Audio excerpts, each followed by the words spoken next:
চাল ডাল বাটার ঝামেলা ছাড়াই আজ বানাচ্ছি রাওয়া ডোসা। সুজিতে একটুখানি চালের গুঁড়ো মিশিয়ে নিয়ে জল দিয়ে ওটা 1 ঘন্টার মতো রেস্ট করতে দিয়েছিলাম। তারপর আরও বেশ অনেকটা জল মিশিয়ে কনসিস্টেন্সিটা ঠিক এরম করে নিতে হবে, বেশ অনেকটাই পাতলা মতো। তাওয়াতে তারপরে এইভাবে স্প্রেড করে নিতে হবে।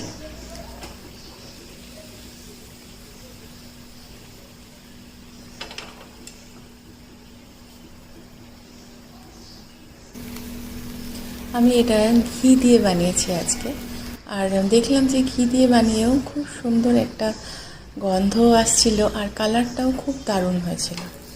যতক্ষণ না একটা দিকে বেশ ভালো কালার এসে যাচ্ছে ততক্ষণ একেবারেই উল্টোবার চেষ্টা না করাই ভালো। মিডিয়াম টু হাই হিটে চারদিকটা তাওয়াটা একটু ঘুরিয়ে ঘুরিয়ে ভালো করে ভেজে নিলেই রেডি।